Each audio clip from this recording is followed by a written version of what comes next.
Yo, what up? This is Iron Many, original New York City.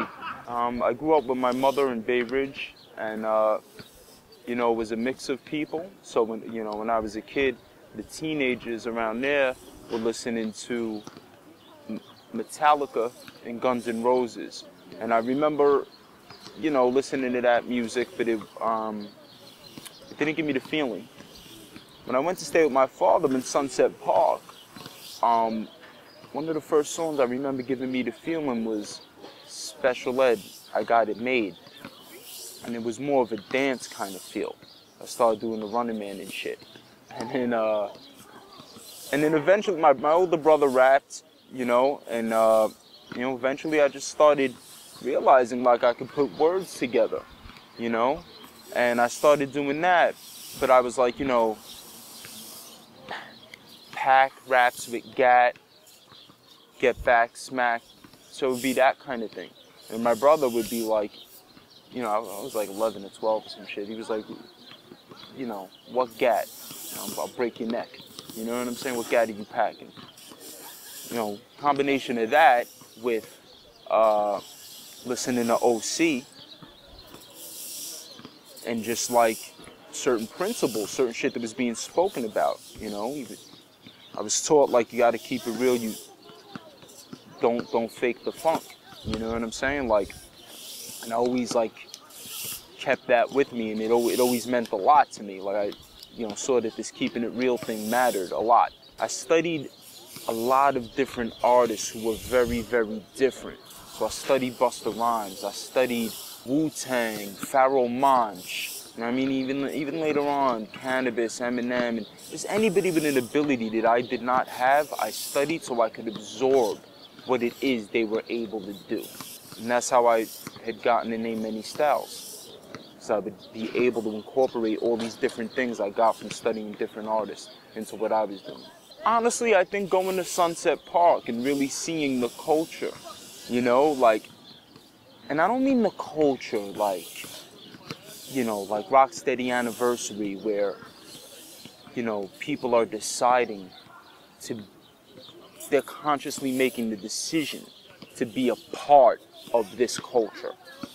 I mean people that were a part of the culture without even knowing they were a part of the culture. The streets, the clothes, the shit that they were doing, the way that they talk, the lingo. You know what I'm saying? Like the whole shit, the everyone hanging out on the block, playing the music. You know what I'm saying? Like the community, the urban street culture. I really think that's what had an impact on me. I would cipher. I would always make a scene wherever I went. And I would enter battles. When I first started entering the battles, I was losing. I didn't know the proper technique to grab the crowd.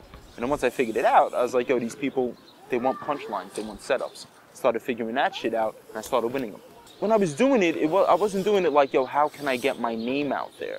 It was more like, how do I make these motherfuckers know who I am? But not to spread beyond the realm of what was taking place that moment. It was more like there's a crowd of people, they all need to know who I am because I'm here right now. I'm what the fuck matters. You know what I'm saying? You think you rap, not next to me. You don't belong in the same fucking room as I do. That's how I felt at the time. They knew is what I wanted to do. I always wanted to do music when I was 4, looking at Michael Jackson. And then once I got a little older, I was like, I was going to be a rapper. On my father's side, they thought I would grow out of it. That part of my family. I think my mom always knew I was going to do it. She would try to take me to like agents and shit. At one point, my pops or my stepmom, I had lived with them for like 2 weeks. And this was around like I was 16. And she said, you're going to have to get a job. The job's going to come first, the music's going to come second. I moved out. You know what I'm saying? Because I thought that kind of thinking was backwards. You don't make it if you put it second. You put it first and you sacrifice everything. And that's the only way you stand a chance. Sometimes you're making music and you feel like you're sacrificing everything and it's not giving back. And a small piece of positive reinforcement can go a long way. sometimes you might not get the kind of reinforcement you need. And everything about you, you know, there really is no motivation to continue doing it. You know what I mean? But you somehow, you have to push through that, and you have to continue. And every artist gets it. It don't matter how big you are. Everybody has a point in their career that like shit is not going so good. And I think that's the challenge. And also, honestly, being honest and looking at your art and not blaming every fucking thing for your lack of achievements. You know what I'm saying? The artists don't get certain things, they blame, oh, it's the blogs, it's this, is it. Maybe your music is not appealing for whatever the reason is. You know what I'm saying? Maybe it's something that's in your control. You know, why isn't my name here?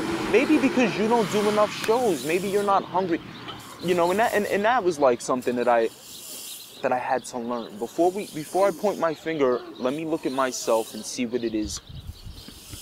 You know what I mean? If there's something I'm not doing. You know, so I think those are like the two main things. You know, self-examination and continuing to stay hungry and not just do it because you feel it's an obligation, but do it because you're inspired. I guess the question should be more, how does one not become inspired? You know, how does the fire ever really die?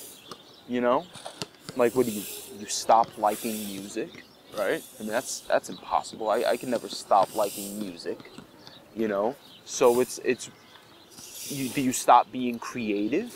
You know what I'm saying? Like the creativity, it flows through me. I don't have to try and turn that switch on. So it would be more of a task for me to not be inspired, I think. The feeling of being able to know, like, I can get on stage and, you know, command or entertain a crowd of, you know, whatever, 100 people. I mean, not 100, hundreds of people. You know what I mean? Even 1,000 people, whatever the size of the venue is one hell of a thing, you know? Sometimes you'll get off the stage and you'll be like, I just did that shit. The fuck, like, it's interesting, you know, because it's like, you're doing music, and at first you get on stage because it's like, I want to share it with people, and then before you know it, you've become like some kind of spokesman, like, in a sense. Like, I can get on a platform and speak to a bunch of people, and you're like, when did I wake up and have that ability, you know? What I'd like it to be is to inspire people to think differently. But I'd also like to make an appealing music with a certain artistic merit to it. That's what I want to do. I want to be able to make unique records that hit without compromising any artistic integrity.